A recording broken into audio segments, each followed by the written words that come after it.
Welcome to the Sensory Empower podcast. I'm Bethany, your host. I'm a holistic occupational therapist with over a decade of experience in supporting individuals helping to transform their world through sensory empowerment. This podcast is your guide to the transformative world of sensory storytelling, holistic tools, and empowerment strategies. Welcome to this episode of the Sensory Empower podcast. I'm your host, Bethany, a holistic occupational therapist. Feeling very, very excited to just share a sensory story. This is my own sensory story of how life has been with a sensory profile change. Some things just to kind of share in the context of this episode. I'm going to talk a little bit about some intensities that have shifted at a nervous system level. And so when I think about when I was a young child, I remember needing to have so much input to my body. And I really sought out a lot of digging, a lot of movement, a lot of crunch. I definitely am still a sensory seeker at heart, and I just have a big cup in lots of different ways. I had bigger cups, however, when I was a younger child. So many times when I think about those reflections, especially when I'm working with families, I very much resonate with the busy ones, the ones that need so much input, the ones that are crashing, they need to go on bike rides, they need to be jumping on trampolines, they need to be digging outside. Those that have a really, really high threshold, especially for movement, I really, really resonate when I'm working with these families and these individuals who just need to have more input from their world around them, from their environment.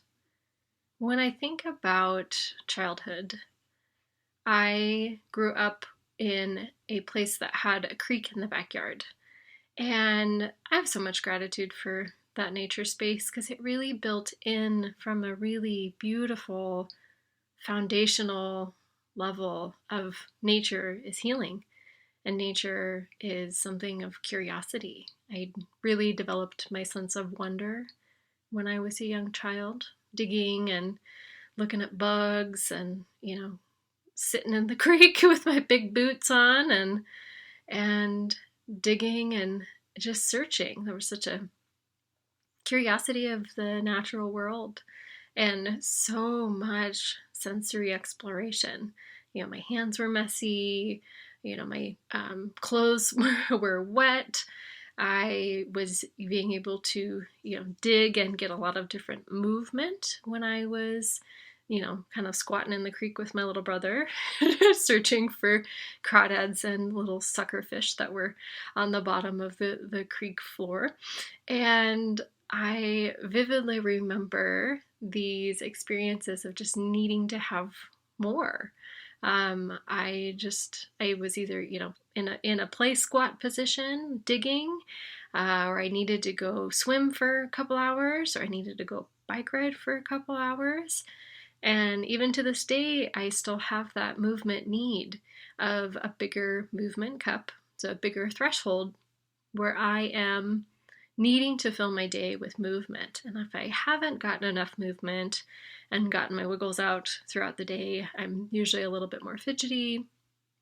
And then I frequently have difficulty falling asleep, and still to this day. So there were a couple times this week where I just needed to do some yoga before bed.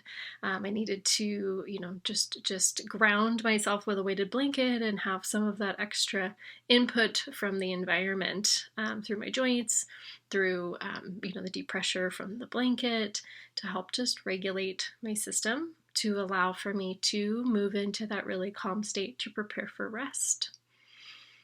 So when I think about that kind of transitional time frame of when things got a lot harder in my life, and there were moments where my nervous system needed to move into mostly fight and flight, those were moments where auditory sensitivities started to enter my world.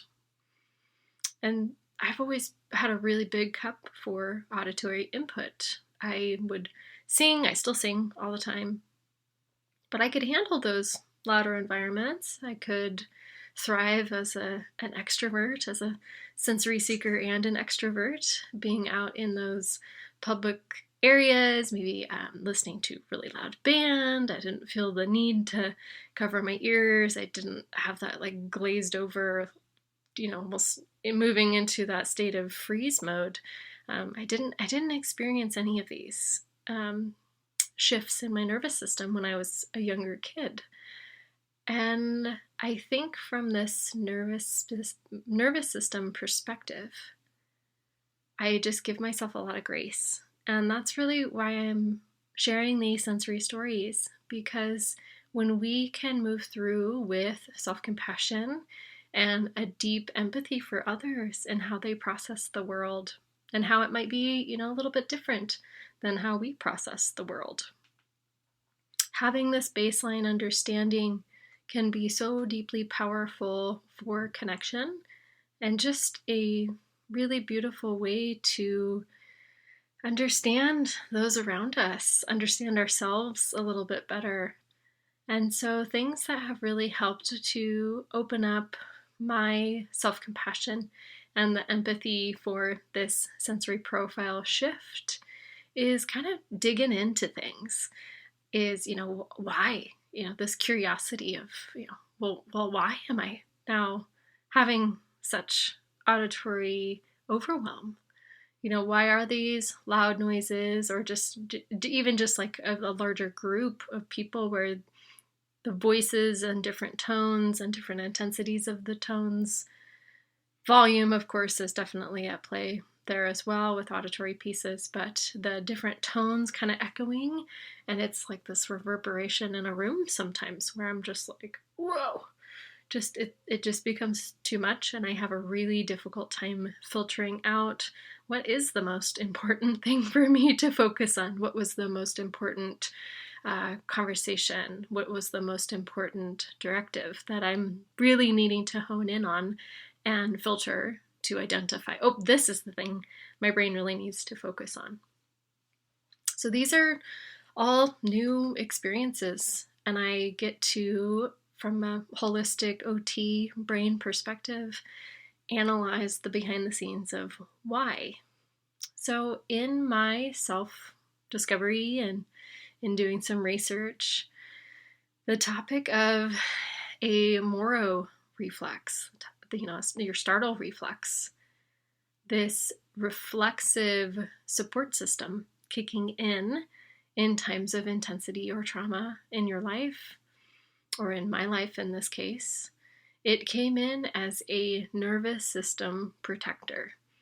And so that Moro response is, that test of Moro response is, tilting your head back in space, and there's that big breath. Frequently pupils are dilated, and then arms are having a little bit of movement. There's a little shake to the arms. That's that positive test of, oh, your body is still using a startle response, this Moro response, for protection. It is an activator reflex. It is a protective reflex. These are things that our system recruits from a brainstem level in times of need. And so as I kind of hold space for this and knowing that this reflex has come back into my body as a protective mechanism, I thank it. I really do. I thank my body for intuitively utilizing what it knows, right? A reflex is innate. We have a reflex to breathe. We have a reflex for our heart to beat. This reflex came back as a protector for my being. And I'm so grateful for that. But when I think, and I, do this research into startle responses and auditory sensitivities and the connection there, I just give myself so much grace, and I really encourage you to pause and maybe give yourself some grace right now.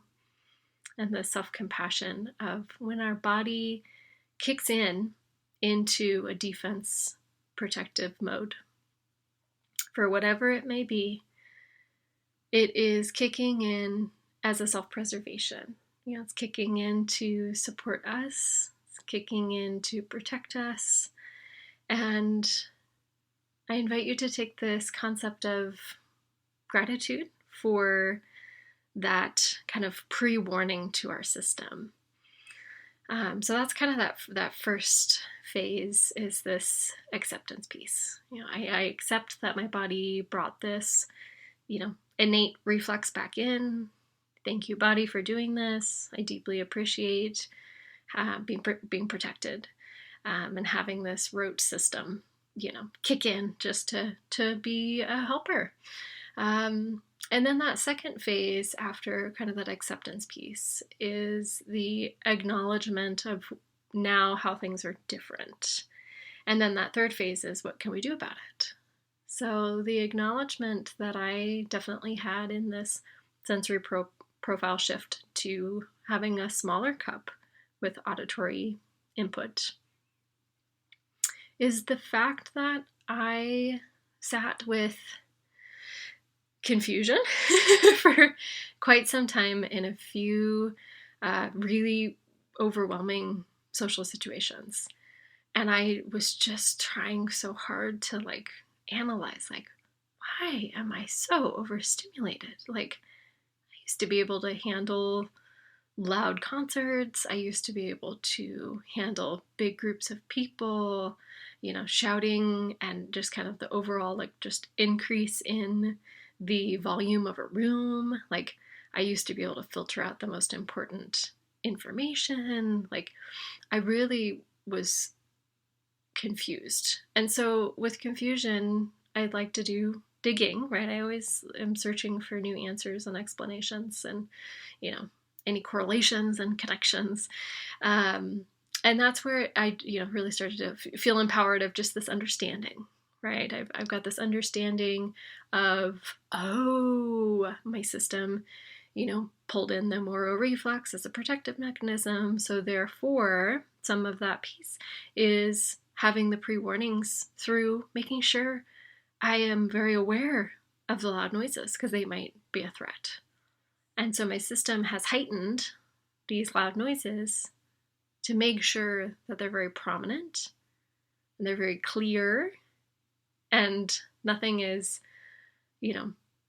maybe getting drowned out, but I'm very aware of any shifts in my kind of auditory world.